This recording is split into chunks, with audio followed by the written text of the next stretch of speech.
Hi everyone, 5 मिनिटांत विज्ञानमध्ये तुमचं पुन्हा एकदा खूप खूप स्वागत आहे. ओके. तर आज आपण एका अशा जबरदस्त कोड्यावर बोलणार आहोत ना, जे मोठमोठ्या हुशार लोकांना पण अगदी बरोबर 2 गटांमध्ये वाटून टाकतं. विचार करा, फक्त एक निवड आणि तुम्ही एकतर करोडपती होऊ शकता किंवा मग फक्त काही हजारांवर समाधान मानावं लागेल. चला तर मग या कोड्याच्या जगात शिरूया, ज्याला न्यूकॉम्सचा विरोधाभास असं म्हणतात. आणि विश्वास ठेवा, हे आपलं डोकं चक्रावून टाकणारं आहे. तर बघा, नियम एकदम सोपे आहेत.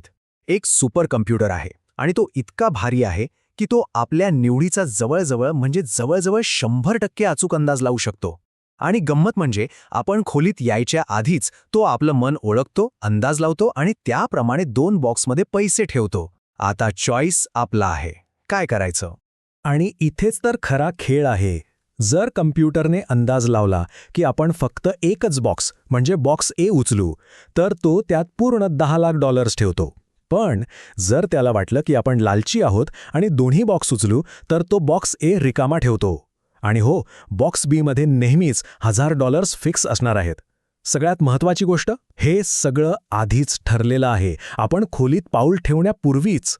आता तुम्हाला वाटेल, अरे याच काय एवढं, उत्तर सोपं असेल, पण अजिबात नाही. या प्रश्नावर लोकांमध्ये अक्षरशः 2 गट पडले आहेत, अगदी 50-50. अर्ध्या लोकांना वाटतं की उत्तर अगदीच स्पष्ट आहे, तर दुसऱ्या अर्ध्या लोकांना वाटतं की पहिले लोक पूर्णपणे वेढे आहेत. चला, आधी पहिल्या टीमची बाजू ऐकून घेऊया. हे ते लोक आहेत जे म्हणतात, मी फक्त एकच बॉक्स उचलेन. या 1 बॉक्सर्स लोकांची विचारसरणी खूप सरळ आहे. ते म्हणतात, आम्ही पुराव्यावर विश्वास ठेवतो आणि आमचा उद्देश एकच आहे, जास्तीत जास्त पैसे जिंकणं. या विचारामागे एक मोठी थिअरी आहे, ज्याला एव्हिडेन्शियल डिसिजन थिअरी म्हणतात. सोप्या भाषेत सांगायचं तर, जो मार्ग आत्तापर्यंत यशस्वी ठरला आहे तोच निवडा. आणि पुरावा काय सांगतोय? तो हेच सांगतोय की जे लोक एकच बॉक्स उचलतात तेच करोडपती होतात. सिंपल. आणि त्यांचा मुद्दा खरंच खूप स्ट्रॉंग आहे. एकतर तो कॉम्प्युटर जवळजवळ कधीच चुकत नाही. इतिहास बघितला तर हजारो लोकांनी ज्यांनी फक्त एक बॉक्स निवडला त्यांना $10,00,000 मिळालेत. मग डेटावर विश्वास ठेवून एकच बॉक्स उचलण्यातच शहाणपण आहे, बरोबर ना? आता आपण वळूया टीम नंबर 2 कडे. आणि यांचा युक्तिवादही तितकाच जबरदस्त आणि लॉजिकल आहे. हे 2 बॉक्सेस लोक पूर्णपणे वेगळा विचार करतात. ते म्हणतात, अरे जे व्हायचं ते होऊन गेलंय, आपण भूतकाळात जाऊन काहीही बदलू शकत नाही. या विचारामागे कॉझल डिसिजन थिअरी आहे. यानुसार आपण फक्त त्या गोष्टींवर लक्ष द्यायला हवं ज्या आपल्या कंट्रोलमध्ये आहेत. कॉम्प्युटरने पैसे बॉक्समध्ये ठेवले, ही गोष्ट भूतकाळात घडली आहे. आपली आत्ताची निवड ती वस्तुस्थिती नाही बदलू शकत. त्यांचा तर्क असा आहे, विचार करा, आपण खोलीत गेलो, आपल्यासमोर 2 बॉक्स आहेत. पैसे एकतर आत आहेत किंवा नाहीत, ती गोष्ट फिक्स झाली आहे. जर $10,00,000 आत असतील तर दोन्ही बॉक्स उचलून आपल्याला $10,01,000 मिळतील. आणि जर आत काहीच नसेल तर दोन्ही बॉक्स उचलून किमान $1,000 तरी मिळतीलच. म्हणजे दोन्ही परिस्थितीत 2 बॉक्स उचलणं हे जास्त फायद्याचं आहे. आणि इथेच तर खरी गंमत आहे. दोन्ही बाजूंचे युक्तिवाद आपापल्या जागी 100% लॉजिकल आहेत, पण ते आपल्याला पूर्णपणे वेगळ्या उत्तरांकडे घेऊन जात आहेत. एक टीम पुराव्यांवर विश्वास ठेवते तर दुसरी टीम शुद्ध तर्कावर. पण थांबा, हा वाद फक्त $10,00,000चा नाहीये, हा त्याहून खूप मोठा आहे. खरं तर हे कोड आपल्याला काही खूप मोठ्या आणि खोल प्रश्नांच्या दारात आणून उभं करतं.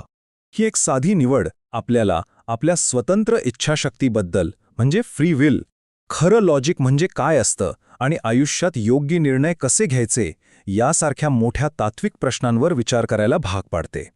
आणि हाच तो फेमस प्रश्न आहे जो 2 बॉक्सवाल्यांना विचारला जातो. जर तुमचं लॉजिक इतकं परफेक्ट आहे तर तुम्ही नेहमी कमी पैसे का जिंकता? म्हणजे विचार करा, जर एखादी लॉजिकल निवड आपल्याला गरीब बनवत असेल तर ती खरंच लॉजिकल आहे का? भारी प्रश्न आहे, नाही का? आणि जर तुम्हाला वाटत असेल की हा फक्त एक विचारांचा खेळ आहे, तर तुम्ही चुकताय. अशाच प्रकारची विचारसरणी आपल्याला खऱ्या आयुष्यात खूप मोठ्या आणि जोखमीच्या परिस्थितीतही दिसते. हे प्रिझनर्स डिलेमा नावाच्या आणखी एका प्रसिद्ध गेम थिअरीच्या समस्येशी मिळतं जुळतं आहे.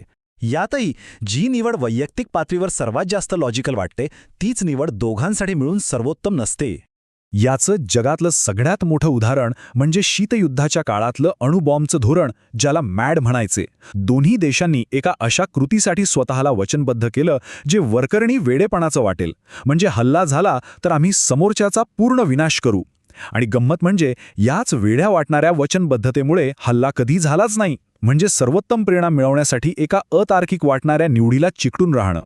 तर हे सगळं आपल्याला या कोड्याचं उत्तर एका वेगळ्याच दिशेने शोधायला लावतं. फक्त एका निवडीच्या रूपात नाही, तर आयुष्य जगण्याच्या एका तत्वज्ञानाच्या रूपात. कदाचित खरा शहाणपणा त्या क्षणी निवड करण्यात नाही, तर आपण कोणत्या प्रकारची व्यक्ती बनू इच्छितो हे आधीच ठरवून त्या नियमांना चिकटून राहण्यात आहे. आपण स्वतःला असं बनवू शकतो जे नेहमी त्या वचनबद्धतेचं पालन करेल, ज्या फायद्याच्या ठरल्या असत्या. तर मग खरा प्रश्न हा नाही आहे की आपण कोणता बॉक्स निवडणार. खरा प्रश्न हा आहे की आपण कोणत्या नियमांनी जगतो. काय आहे आपली लाईफ स्ट्रॅटेजी. नक्की विचार करा यावर. आणि मंडळी, जर तुम्हाला हे कोडं सोडवायला मजा आली असेल तर पटकन लाईक बटन दाबा, सगळ्या मित्रमैत्रिणींना शेअर करा आणि हो, अशाच भारी विषयांसाठी सबस्क्राईब करायला अजिबात विसरू नका. आणि मला खाली कमेंट्समध्ये नक्की सांगा, तुमची टीम कोणती. टीम 1 बॉक्स की टीम 2 बॉक्स. चला भेटूया उद्या ह्याच वेळी.